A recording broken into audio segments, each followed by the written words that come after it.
오늘 저는 봉독혈리 말씀 가지고 성결교회와 사중복음이라는 제목으로 여러분과 좀 말씀을 나누겠습니다. 조금 제목이 딱딱하죠? 네, 오늘 여러분들에겐 우리 세광교회가 속해 있는 교단인 성결교회에 대해서, 그리고 우리 성결교회가 붙잡고 있는 전도 표제이자 복음의 핵심인 사중복음에 대해서 여러분과 좀 나누려고 합니다. 우리가 지난주에 온가족 초청주일 예배를 드린 날이 교단에서 정한 성결교회 주일이었습니다. 물론 그것을 꼭 지켜야 되는 의무는 없습니다만, 그래서 그것을 제가 그동안에는 여러분들에게 강조해 드리지 않았는데, 그래도 내가 출석하고 있는 교회에 대해서, 그죠? 그 교회가 어디에 소속되어 있는지, 또 어떤 신학적인 기반 위에 있는지, 몰라, 이렇게 얘기하시지 말고, 누군가에게 내가 성결교단이라고 하면 이래 라고는 그래도 소개할 수 있어야 되지 않겠습니까? 벌써 우리 교회가 40년이란 역사 속에 세워져 왔기 때문에 그렇죠. 그래서 여러분들에게 좀 소개를 드리고자 합니다. 여러분, 기독교 안에는 장로교, 또 감리교, 또 성결교, 침례교, 또 순복음, 구세군, 나사렛, 이런 교단들이 존재합니다. 그죠? 왜 이런 교단들이 존재할까요? 이것을 좀 일부 이단 사이비 세력들에서는 이것을 되게 비판합니다. 기성교회를 비판하는 비판의 이유로 삼습니다. 저렇게 하나 되지 못하고 저렇게 나누어져 있다라고 비난을 하는데요. 각자의 강조점이 다르기 때문에 그렇습니다. 여러분, 이렇게 한번 생각해 보시면 좋겠어요. 여러분, 이렇게 주먹을 좀 바라보시는데, 여러분, 이쪽에서 이 주먹을 바라보시는 분과 저쪽에서 바라보시는 분의 주먹이 모양이 같습니까? 다르죠. 바라보는 면이 다릅니다. 위에서 보는 것과 밑에서 보는 게 또 다르겠죠. 앞에서 보는 것과 뒤에서 보는 게 또 다르겠죠. 그렇다고 같은 주먹이 아닙니까? 같은 주먹입니다. 그죠? 바라보는 방향에 따라 보여지는 면이 다를 뿐입니다. 그러니까 교단은 그런 겁니다. 그러니까 기독교 역사를 통해서 우리가 정리된 공통의 신앙 고백이 있죠. 사도신경. 그죠? 사도신경을 통해 고백되는 기본적인 신앙의 교리는 동일합니다. 그죠? 저희가 동일하게 모든 교단이 고백합니다. 하지만 신학적으로 각 교단에, 장로교는 장로교대로, 또 감리교는 감리교대로, 또 침례교는 침례교대로 각자 강조하는 부분들이 조금씩 다르기 때문에 기독교 안에 교단이 존재하고 있는 거예요. 이것이 왜 이렇게 분열됐냐라고 비판하는 건 전 올바른 시각은 아니라고 생각합니다. 하나님께서 바울과 바나바를 왜 나누셨죠? 마가 문제로, 그죠? 나누셨는데 그게 오히려 바울은 실라와 함께, 바나바는 그의 조카 마가와 함께 복음을 전하러 각자 가게 되면서 오히려 복음이 여러 곳에 전파되는 그런 은혜가 있었죠. 또 사도행전을 보게 되면 8장에 스데반이 죽고 나서, 그죠? 오히려 교회에 엄청난 핍박이 온 것이 어떻게 됐습니까? 복음이 유대와 사마리아를 넘어 이방 땅으로 전해지는 일이, 그 촉발점이 바로 그 예루살렘에 임했던 엄청난 핍박이지 않습니까? 여러분, 우리가 보여지는 것만 가지고 판단해서는 안 되는 것이고요. 그렇게 교단들이 각자 이렇게 존재하면서 각자의 부르심에 맞게, 교단의 색깔에 맞게 복음을 전하는 일들을 지금까지 해왔고, 그런 열매가 사실 우리나라에도 복음이 전해지게 된 거죠. 그런 관점에서 우리 성결교단은 어떤 것을 강조하고 있는지, 또 어떤 신학적인 기반에 있는지 여러분에게 좀 딱딱할 수 있지만 그래도 좀 소개를 간단하게 드리고자 하고, 또 그런 성결교단에 속한 우리가 성도로서 우리가 어떤 신앙생활을 해야 되는지, 우리가 붙잡아야 될 복음의 진수는 무엇인지를 여러분과 좀 살펴보길 원하는데요. 우리 성결교단은 우리나라의 대표 개신교 교단인 장로교나 감리교, 침례교처럼 외국인 선교사들에 의해 세워진 교단이 아닙니다. 여러분이 아시는 것처럼 앨런 선교사, 또 언더우드 선교사를 통해서 장로교와 감리교의 복음이 우리 땅에 들어왔는데, 우리 성결교단은 한국에서 한국인들을 통해 생겨난 자생교단이라고 합니다. 그래서 약간의 좀 그런 프라이드가 좀 있긴 한데, 모체는 그렇습니다. 미국의 카우만, 길보는이라는 두 사람에 의해서 세워진 이 동양선교회가 있습니다. 1901년에 이 극동지방 아시아 지역 선교를 목적으로 1901년에 설립된 동양선교회라고 있는데, 이 선교회가 1901년에 일본 동경에 동양선교회 복음전도관을 창설하게 됩니다. 그래서 이제 전도를 위한 거점을 만든 거죠. 그래서 전도 사역을 시작했고, 전도 사역을 시작하니까 전도되어 온 사람들로 인해서 모임이 생기게 되고, 그것이 이제 교회가 되는 거죠. 이제 교회가 생기고 또 성도들이 모이니까 뭐가 필요합니까? 그들을 이제 가르치고 또 섬기고 양육할 교육자들을 양성해야 되는 것이 필요한 거죠. 그래서 거기에 이제 복음 전도관 안에 뭘 세웠냐면 성서학원을 세웠습니다. 그래서 동양선교회 복음전도관 동양 성서학원이라는 것을 이제 세우게 됩니다. 그러니까 이 동양선교회는 어느 교단에 소속된 단체가 아니라 이제 복음주의 신앙의 사람들이 온전히 이제 선교를 목적으로 모인 단체였습니다. 그런데 하필이면 이제 거기에 모인 모든 사람들이 출신이 어디냐면 감리교였습니다. 그래서 그 신학적인 바탕이 이제 감리교인 웨슬레 신학을 바탕으로 하고 있습니다. 감리교의 시작이 존 웨슬레라고 하는 영국 청교도 사람이거든요. 그러니까 그 신학을 배경으로 합니다. 그래서 성결교단 또한 그 신학의 뿌리가 어디 있냐면 감리교에 있는 겁니다. 그러니까 굳이 성결교의 신학은 무엇입니까라고 얘기를 하면 뭐 우리의 신학을 뭐 사중복음이다라고 표현하기는 너무 좀 궁색한 것 같고요. 제가 생각할 때 신학적으로는 감리교의 뿌리를 두고 있습니다. 그래서 감리교와 이제 저희가 형제교단이라고, 그래서 구세군도 나사렛 성결교회도 모든 예수교 세한 성결교회도 다 이 웨슬레 신학에 뿌리를 두고 있어서 그 교단들이 이렇게 연합을 하는 일들도 있는데요.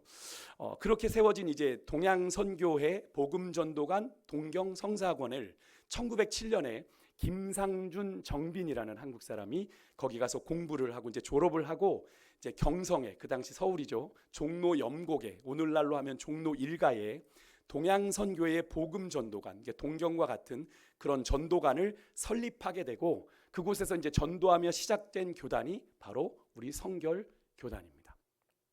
그러니까 여러분들 이제 뭐 여기 우리 이제 40년 가까이 이제 신앙생활을 오래 하시고 우리 이제 심장노림은 너무나도 저 생생하게 기억하실 텐데, 저 어릴 적 초등학교 때만 해도 80년대 초반에 이제 막 여름 성경학교 하면 동네에서 막 이렇게 북치고 돌아다니는 아저씨들이 막 있었습니다. 막 매들아 모여라. 그래서 뭐 흰 구름 뭉게 피는 뭐 이러면서 이제 모이면 저희들 막 나가가지고 뭐 아이스크림 준다고 하면 가고 뭐 제과점빵 준다고 이러면 이제 쫓아가서 모여서 이렇게 여름 성경학교를 했던 기억이 납니다.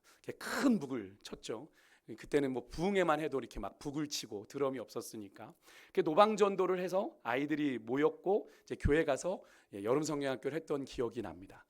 우리 성결교단은요, 그렇게 복음을 전하는 전도를 통해 한국 사람들에 의해서 시작된 교단이 바로 성결교단입니다. 그래서 이제 교단에 이제 이런 모양으로 이제 복음을 전하는 일들이 그 당시에 좀 있었고, 이제 좀 넘겨주시면 이제 교단의 로고가 있습니다. 그래서 저희가 가시밭의 백합화가 우리 성결교단의 로고입니다. 그러니까 장로교 통합 측은 우리 저기 계신 우리 문난영 목사님 통합 측 목사님이신데, 이렇게 녹색 네모난 거에 빨간색 십자가가 있는 교회가 이렇게 있을 겁니다. 거기가 이제 통합 측 교회입니다. 장신 쪽. 그래서 이제 그런 로고가 있으면 우리 성결교단은 이제 가시밭의 백합화, 예수님의 고난과 부활을 상징하고 그리스도의 향기를, 가시밭의 백합화가 향기를 바라듯 우리가 고난 중에도 그리스도의 향기를 바라자라는 의미로 이렇게 로고를 만들었고요. 여기에 잎사귀가 이렇게 녹색 잎사귀가 4개가 이렇게 있죠. 양쪽으로. 이것이 바로 오늘 우리가 나누게 될 사중복음을 의미합니다. 그래서 사중복음이 뭐냐면 중생, 성결, 신유, 재림 이렇게 되어 있는데요. 우리 성결교회가 전하는 이 4복음에는 이 4가지 복음의 차원이 있습니다. 그것을 우리가 사중복음이라고 하는데, 그 4가지는 중생, 성결, 신유, 재림. 그러니까 복음에서 조금 핵심이 되는 내용들을 이제 뽑은 겁니다. 전도하는 일에 그 4가지를 가지고 이제 전도하러 나간 거죠. 예수님께서 이 땅에서 오셔서 선포하신 하나님 나라, 천국이 가까웠느니라, 회개하라라고 하신 이 하나님 나라 복음에는 적어도 이 4가지의 복음의 차원이 들어있다 라고 하는 우리들의 믿음을 가지고 성결교단이 이 중생, 성결, 신유, 재림의 이 4가지 차원의 복음을 붙잡고 이제 전도하러 나간 거죠. 그래서 한간에는 뭐 예수님의 사중복음이다라고 부르기도 하는데, 그래서 이 4가지의 복음이 어쩌면 가장 복음의 핵심되는 내용입니다. 그래서 4가지 복음이 들려지고 받아들여지는 곳에 하나님의 나라가 이제 세워지게 되는 건데요. 그래서 초창기부터 이제 전도에 앞장섰던 우리 성결교단은 이 사중복음을 외치면서 그렇게 전도하러 다녔던 겁니다. 그러니까 이 사중복음의 원리가 너무나 좋기 때문에 이제 우리가 알고 있는 순복음교회는 뭘 얘기하죠? 혹시 순복음교회 가보신 분들 계십니까? 오중복음이 있습니다. 오중복음. 이 사중복음에 뭘 더했냐면 축복을 더해서. 순복음이 이제 복을 많이 강조하니까 그 사중복음 중생성결 신유 재림에 축복을 더해서 오중복음을 순복음에서는 이야기합니다. 순복음교회 이제 홈페이지 같은 데 들어가 보시면 신학적인 그 기반이 오중복음을 우리는 추구합니다. 이렇게 여기 되어 있는 걸 발견하실 수 있는데요. 우리 성결교회는 이 사중복음을 다 강조합니다. 다 강조해야 되는 것이고, 근데 그 중에서도 우리가 중요하게 여기는 게 뭐예요? 성결입니다. 성결. 그래서 우리 교단의 이름을 성결교회라고 부르고 있는 건데요. 하지만 이 사중복음은 예수님께서 선포하신 하나님 나라 복음의 저는 최소한입니다. 이것은 가장 근본적인 것이고 뿌리가 되는 거예요. 그래서 이 중에 어느 한 가지라도 빠지면 안 됩니다. 온전한 하나님 나라를 세우는데 문제가 생기게 되기 때문에 이 사중복음은 이 네 가지로 끊임없이 전해져야 되고 우리의 삶에 경험돼야 되는 복음의 핵심이자 복음의 진수인데요. 오늘 예배를 드리는 우리 모두는 이미 예수 그리스도의 복음을 믿고 받아들인 하나님의 거룩한 자녀가 되신 분들이죠. 네, 아멘이십니까? 네, 그럼 우리가 믿고 받아들인 그 복음의 핵심이 여러분 이 사중복음을 통해 우리의 삶 가운데서 구체적으로 이제 어떻게 고백되고 있는지를 좀 살펴보기를 원하는데, 먼저는 중생의 복음입니다. 우리의 신분을 바꾸어주는 중생의 복음. 이것을 여기 이제 괄호로 해놨지만 뭐예요? 거듭남의 복음입니다. 거듭난다. 여러분 한번 따라해 보시겠어요? 중생. 중생, 거듭난다. 그래서 세상 왕의 노예가 되어 살고 있는 우리의 죄인된 그 신분을 바꿔주시겠다는 약속의 말씀에 기반을 합니다. 영접하는 자, 곧 그 이름을 믿는 자들에게는 하나님의 자녀가 되는 권세를 주시겠다라고 하신 그 약속의 말씀에 근거해 우리는 이 중생의 복음을 고백합니다. 그러니까 구약 성경에서는 하나님께서 애굽의 바로 밑에 노예 신분으로 살고 있던 이스라엘 민족들에게 너희가 하나님의 백성 삼아 주시겠다는 그 복음을 주셨죠. 그런데 그것이 아무리 좋은 소식이라고 해도 그들에게는 현실적으로 너무 그게 불가능해 보였습니다. 왜요? 430년 동안 그들은 노예 생활을 했거든요. 그때를 벗어버린다는 게 결코 쉬운 일은 아니었을 것이고, 그런 애굽을 떠난다는 것도 가히 상상할 수 없는 일이었지만 하나님께서는 누구를 통해? 모세를 통해 바로를 치셔서 이스라엘 민족을 모두 어떻게 하셨습니까? 출애굽하게 해주셨죠.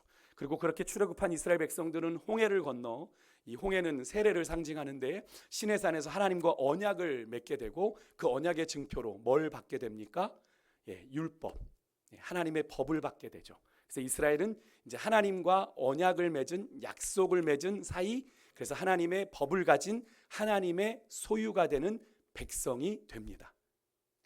그래서 세상의 노예 신분으로는 하나님의 나라를 시작할 수 없기 때문에 하나님께서는 이스라엘을 그 세상 노예 가운데 있었던 애굽에서 출애굽하게 하셔서 이스라엘로 하나님의 나라랑 백성 되게 하시는 여정을 시작한 것이 이스라엘 백성의 광야 40년 여정이죠. 하나님께서는 이렇게 이스라엘만이 아니라, 당신의 택한 백성 이스라엘만이 아니라 오늘 이 시대를 살아가고 있는 온 인류를 위해서도 동일한 기쁨의 좋은 소식을 준비하셨는데, 그것을 우리가 뭐라고 불러요? 복음이라고 부르죠. 그래서 복음은 가스펠, 굿뉴스, 그래서 좋은 소식, 복된 소식이죠. 그래서 기쁨의 좋은 소식은 복음입니다. 누구든지 하나님이 보내신 독생자 예수님을 믿고 순종하면 그 예수님의 십자가의 보혈의 공로로 세상의 죄악의 노예가 되어 살아가는 우리를 해방시켜 자유로운 하나님의 백성이 되게 하신다, 하나님의 자녀가 되게 하신다는 것이 바로 복음의 내용이죠.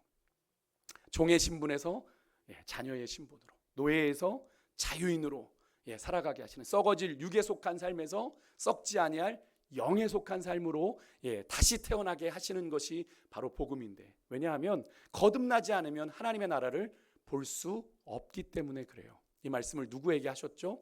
요한복음 3장에 간밤에 예수님을 찾아왔던 니고데모에게, 그죠? 예수님께서 하신 말씀입니다. 네가 거듭나지 않으면 하나님의 나라를 볼 수 없다. 그래서 하나님께서는 우리가 거듭날 수 있도록 무엇을, 어떤 준비를 해놓으셨습니까? 예수님께서 이렇게 말씀하시죠. 요한복음 3장 5절에 보면 물과 성령으로 거듭나야 하나님 나라에 들어갈 수 있다. 그렇기 때문에 우리가 거듭나기 위해서 뭘 받아야 돼요? 성령을 받아야 되는 거예요. 성령을 받아야 돼요. 그렇다면 우리가 어떻게 해야 성령을 받습니까? 베드로 사도가 이렇게 말합니다. 사도행전 2장 38절, 화면을 보고 함께 같이 읽겠습니다. 시작. 너희가 회개하여 각각 예수 그리스도의 이름으로 세례를 받고 죄 사함을 받으라. 그리하면 성령의 선물을 받으리니. 아멘. 여러분 그렇습니다. 우리가 복음 중에 복음이라고 부르는 요한복음 3장 16절, 하나님이 우리를 사랑하셔서 당신의 독생자 예수 그리스도를 우리에게 주셨고 그 주님을 믿으면 어떻게 해요? 우리가 죄사함을 받고 성령을 받고 또 성령으로 말미암아 거듭나게 되고 거듭나 하나님의 나라에 들어갈 수 있게 된다. 하나님 나라 백성 되게 하신다. 이것이 바로 거듭남의 복음, 중생의 복음입니다. 그렇다면 여러분은 혹시 질문하겠습니다. 진정 성령으로 거듭나셨습니까? 아멘이시죠? 그냥 교리적으로 알고 있는 것 말고 여러분이 거듭남을 확신하실 수 있는 그런 귀한 시간이 되길 원하고, 혹시라도 여러분 이 시간에 이 중생의 거듭남을 아직 체험하지 못한 분들이 계시다면 이 시간 우리 예배 가운데 임재하고 계신 성령님으로 말미암아 오늘 이 예배 가운데 거듭나는 은혜가 있으시기를 주의 이름으로 축원합니다. 다음으로는 성결의 복음인데요.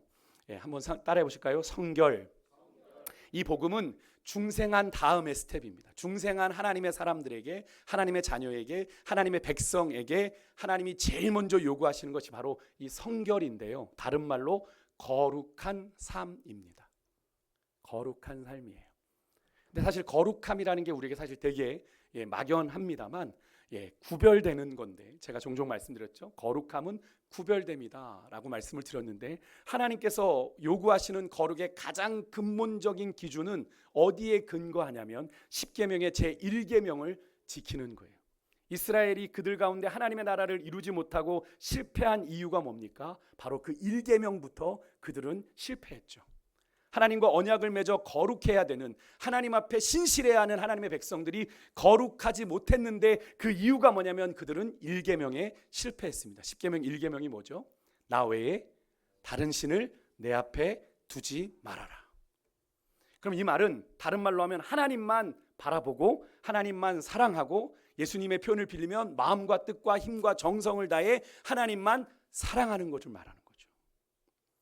근데 이스라엘은 노예에서 거듭난 하나님의 백성 되었기 때문에, 하나님만을 섬기는 자들이 되었기 때문에 하나님만 사랑해야 되는데, 그들이 여전히 거듭나기 전에, 출애굽하기 전에, 증생하기 전에 세상에 섬겼던 그 왕들의 유혹을 떨치지 못해서 중생한 후에도 계속 하나님을 섬기면서도 또 뭘 섬겼습니까? 세상의 신들을 겸하여 섬겼던 까닭에 그들의 그 광야 40년 여정이 그렇게 힘겨웠던 거죠.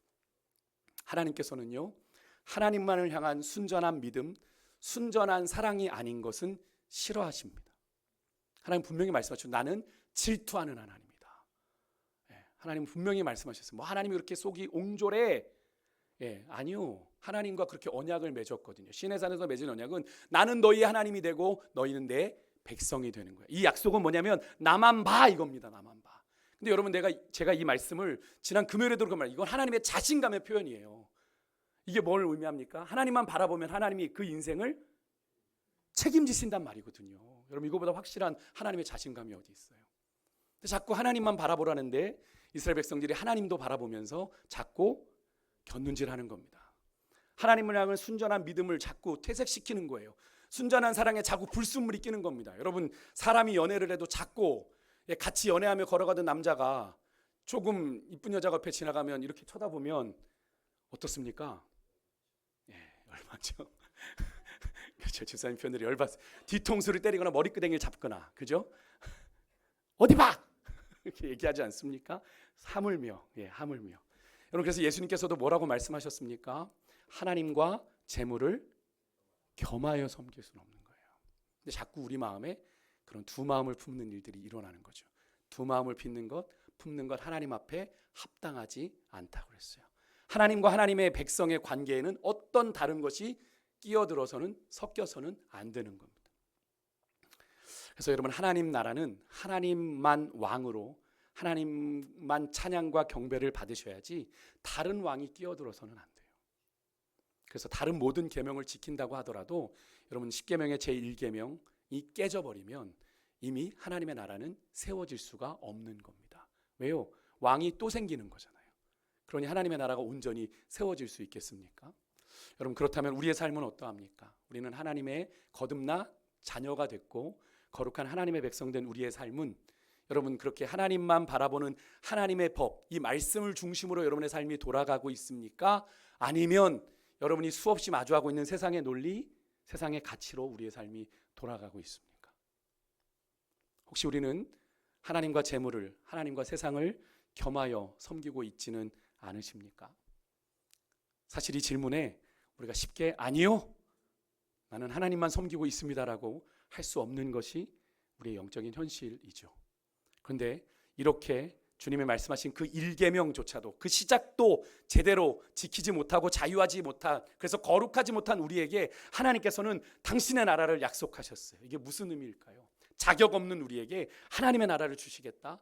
이건 무엇을 의미합니까? 우리의 힘으로, 우리의 능으로 거룩할 수 없는 우리를 하나님께서 당신의 손으로 어떻게 하시겠다? 거룩하게 하시겠다. 그래서 10계명의 1계명을 따라 하나님만 사랑하는 자가 되게 하시겠다. 어떻게 하시겠다는 얘기예요?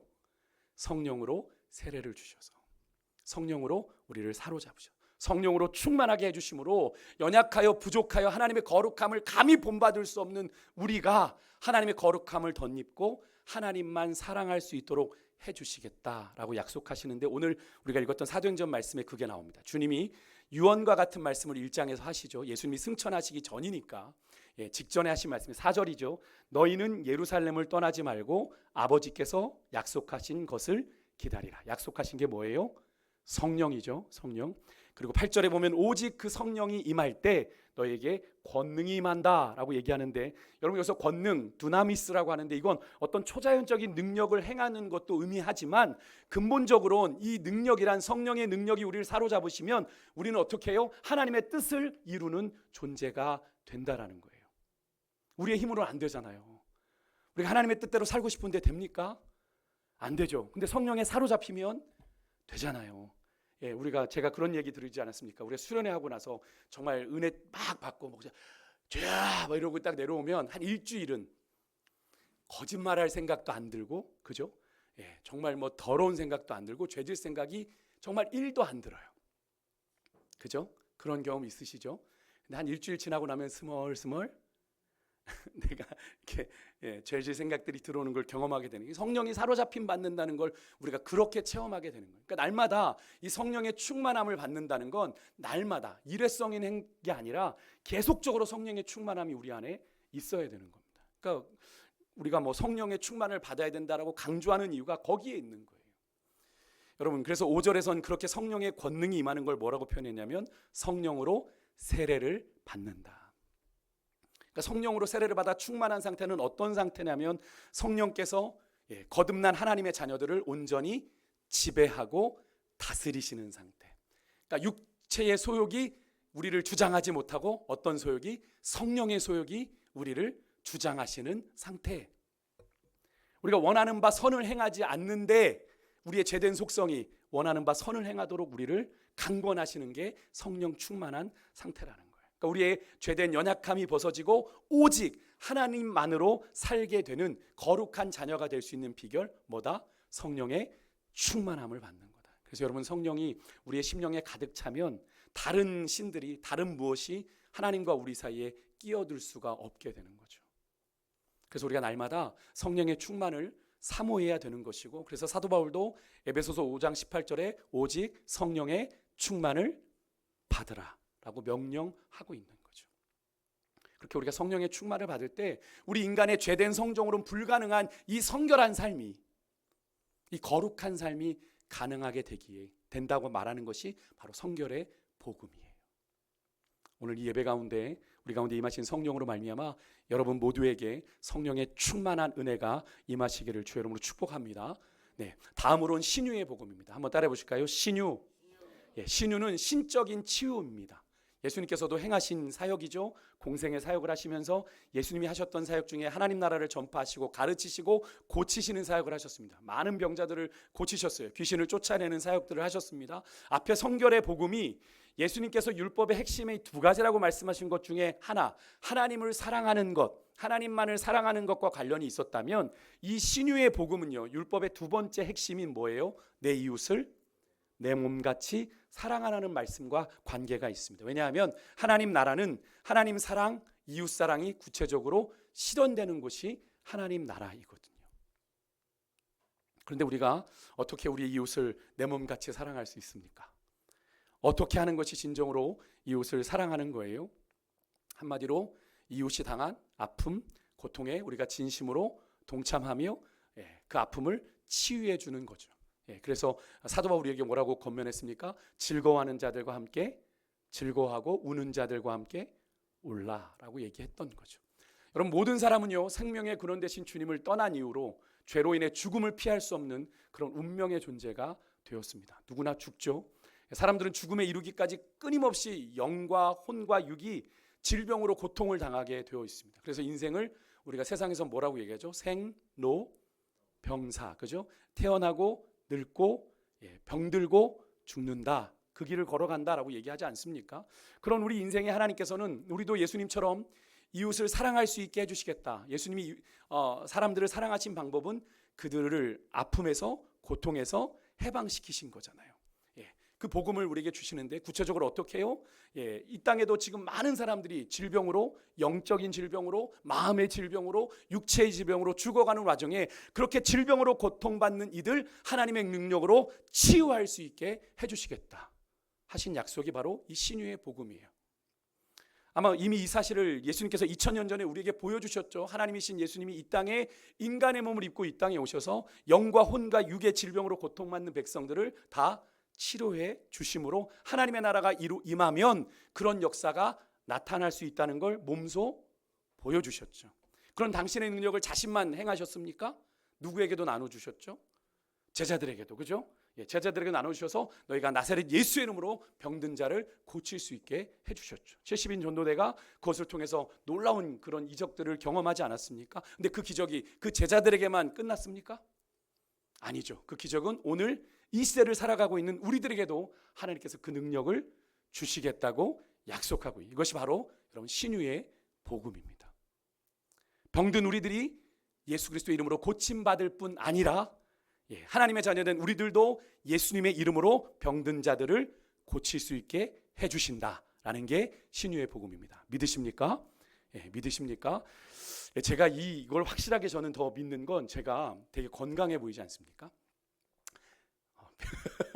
네, 지금은 좀 나이가 들어서 좀 그렇습니다만 제가 청년이 될 때까지 감기를 한번 걸려보진 않은 사람인데요. 근데 제가 그래서 어릴 때부터 참 건강하게 예방 접종도 잘하고 잘 자랐나 보다. 근데 제가 이제 유학을 갈 때 그 예방 접종한 그 기록을 가지고 가야 됩니다. 그 나라에 내가 어떤 예방 접종을 이 나라에서 했다는 걸 가져가야 이제 그 들어갈 수 있는데 그거를 했는데 기록이 없는 거예요. 그래서 제가 어머니 아버지, 아니 왜 내가 기록이 하나도 없는 거죠? 그랬더니 맞은 적이 없다는 거예요. 근데 저는 그때까지 살아온 거예요. 어떻게 살았지? 라고 생각해 보니까 그냥 제가 아프면 어머니 아버지가 안고 기도하셨대요. 그래서 그냥 이렇게 그냥 아프고 열이 나면 기도하고 그냥 낫게 해주시면 그냥 살고. 그래서 그때 나가면서 유학을 나가면서 제가 주사를 다 못 맞았던 걸 그때 맞았는데요. 그 전까지 전 몰랐어요. 전 다 맞고 자란 줄 알았습니다. 맞고 잘 자랐구나. 그래서 제가 이렇게 건강한가 보다 그랬는데 하나도 안 맞았는데 하나님이 저를 그렇게 건강하게 하신 건 누가 하신 거죠? 하나님이 하신 거죠. 그때마다. 왜냐하면 저희 부모님께서 목회를 하셨던 곳이 좀 산골이나 이렇게 바닷가였습니다. 한적한 그런 시골이어서 어디 보건소를 찾아가기도 되게 어려웠고 병원을 가기도 어려웠던 시절이어서 어머니 아버지가 뭐 차도 없으니까 이제 제가 아프면 그냥 그렇게 제 여동생이 아프면 그렇게 안고 기도하셔. 밤새 기도해서 그렇게 낫고 이런 일들을 하셨다고 하더라고요. 그런 신유의 역사를 통해서 저는 건강을 경험했어요. 그럼 이것은 하나님의 나라가 임할 때만 일어날 수 있는 놀라운 역사이죠. 믿으십니까? 하나님이 함께 하실 때만 그 역사가 일어나는 거잖아요. 여러분, 예수님께서 선포하신 하나님의 나라는 우리가 그렇게 생각합니다. 내가 나중에 죽음 이후에 갈 그런 나라라고 생각을 하게 되는데 여러분 그렇지 않죠. 하나님의 나라는 이미와 아직에 있습니다. 그러니까 우리가 예수님을 나의 구주로 영접한 그 순간 하나님의 나라가 이미 우리 가운데 임한 줄 믿습니다. 맞습니까? 네, 하나님의 나라가 이미 우리 하나님의 다스리심 속에 살아가는 거예요. 그러니까 우리가 믿음으로 반응하면 하나님의 역사를 이루어가게 되는 건데 여러분 우리가 예수님도 그것을 이루어 가시려고 이 땅에 보내심을 받았던 것 아닙니까? 여러분 이 땅의 모든 질병은요, 잘 보세요. 영혼의 질병이나 마음의 질병이나 육체의 질병은 여러 가지 이유가 있지만 관계가 깨어짐으로 나타난 현상들이에요. 한번 생각해 보시죠. 하나님과의 관계가 분리될 때 무슨 질병이 찾아와요? 영혼의 질병이 찾아오죠. 어떤 사람과의 관계, 이웃과의 관계가 분리될 때 어떤 질병이 찾아와요? 마음의 질병. 그래서 외로움이, 조울증이, 우울증이 찾아오는 이유가 관계가 깨어졌을 때입니다. 그리고 자연과 분리될 때 몸이 왜 아프죠?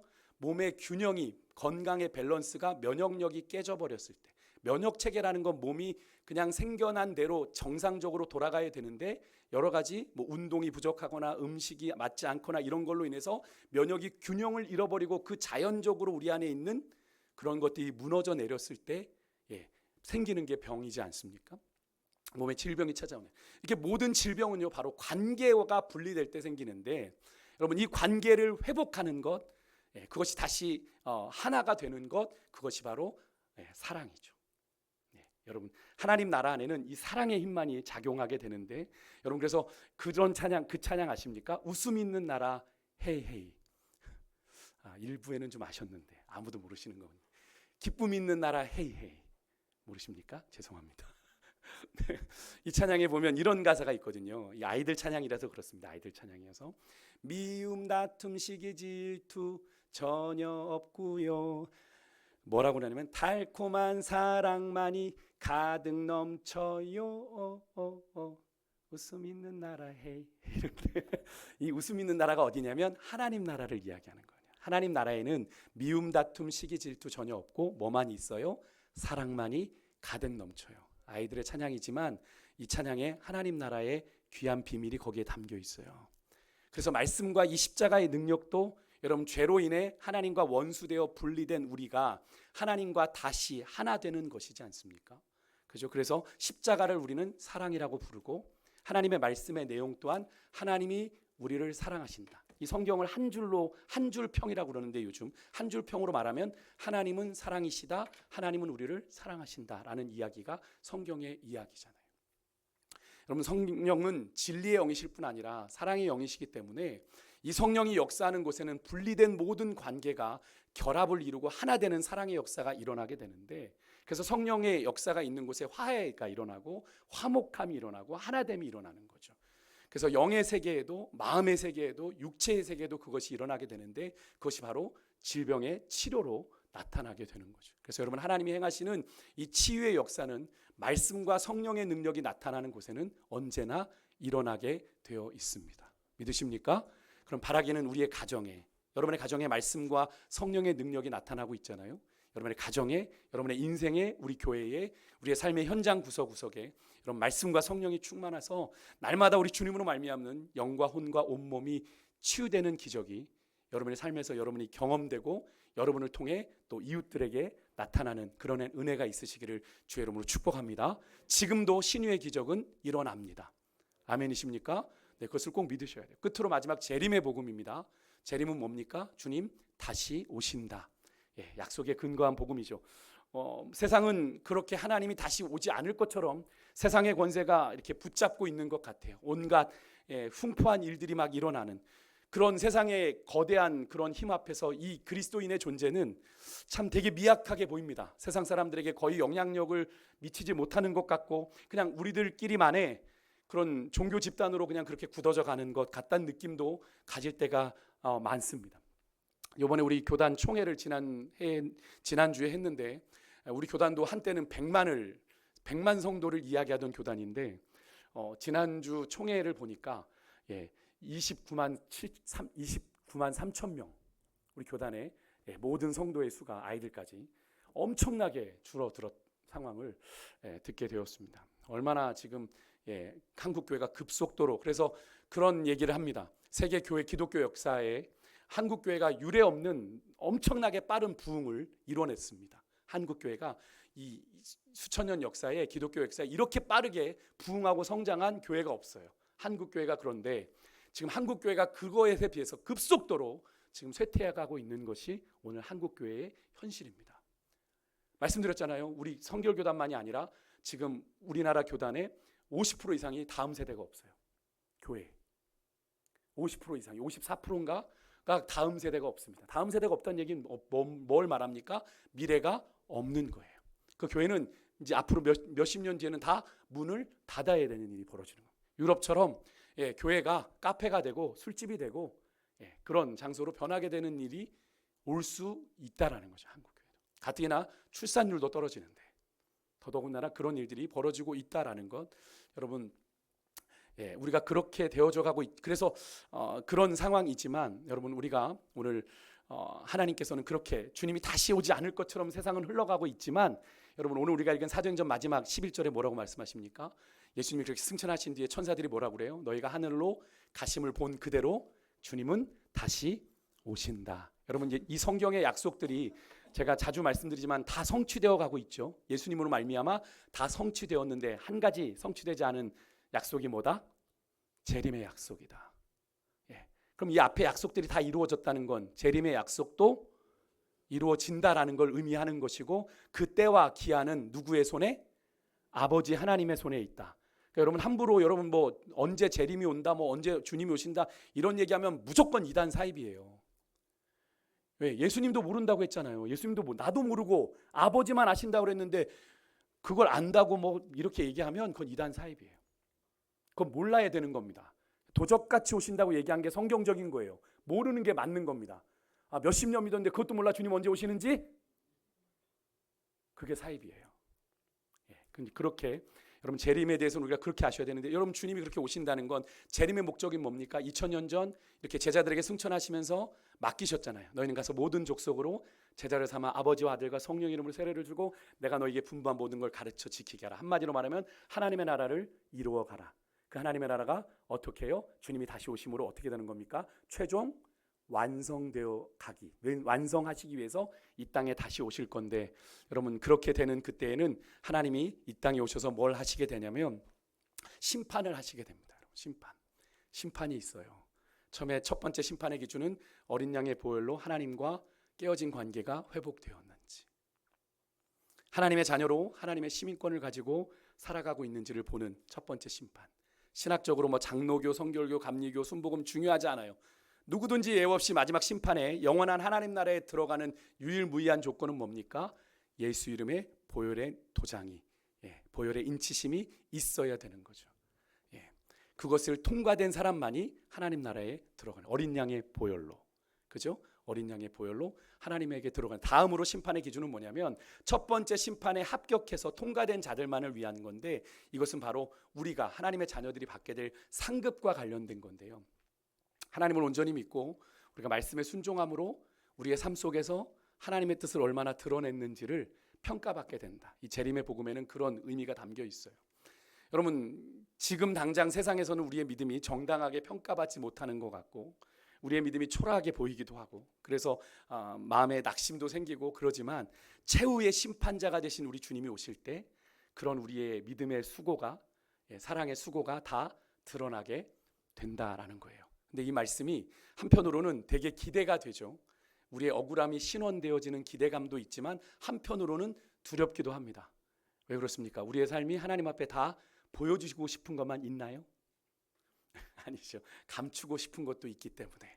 그래서 두렵기도 합니다. 그러니까 우리가 그런 문제들은 주님 오시기 전에 해결해요. 어렵고 힘들지만 우리가 말씀대로 주님의 의를 따라 살다가 때로는 핍박과 손해도 보고 억울한 일을 당했던 성도들에게는 주님의 재림만큼 복된 소식은 없는데, 여러분에게는 이 재림의 소망이 분명히 있으세요? 있으십니까? 주님 다시 오신다는 그 재림에 대한 소망이 있으세요? 그렇다면 우리의 삶은 이래야 됩니다. 진리의 성령으로 충만해서 진리 가운데 좌로나 우로나 치우치지 말고 끝까지 믿음의 정도를 걸어가야 될 줄 믿습니다. 왜? 주님 다시 오셔서 심판하실 거니까. 그죠? 여기서 타협하면 안 돼요. 망설이면 안 돼요. 주저하면 안 됩니다. 누가 알아주든 알아주지 않든 그 길을 걸어야 돼요. 말씀을 마치겠습니다. 여러분, 사중복음은, 성결교단이 주장하고 있는 사중복음은 예수님께서 이 땅에 오셔서 선포하신 하나님 나라 복음의 핵심을 담은 내용들입니다. 다시 한번 해볼까요? 4개가 뭐죠? 처음에 중생, 그 다음에 두 번째 성결, 세 번째 신유, 네 번째 재림. 한 번 더 좀 자신 있게 시작. 중생, 성결, 신유, 재림. 여러분의 이 중생, 성결, 신유, 재림의 복음이 여러분 안에 살아서 역사하고 계십니까? 바라기는 이 사중복음이 단순히 교리적인 이해가 아니었으면 좋겠고요.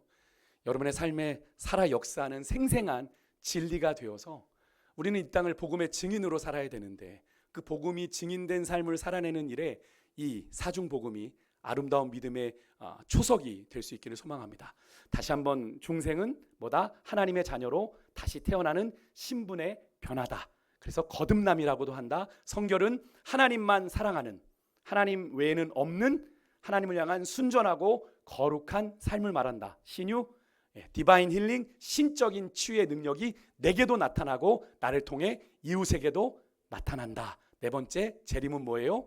주님 반드시 다시 오신다. 여러분 믿으십니까? 이 사실을 분명히 잊지 마시고 이 사중복음의 신앙을 통해 여러분의 믿음의 토대를 삼아 더욱 굳건한 하나님의 사람들 되시기를 주의 이름으로 축복합니다. 우리 함께 마지막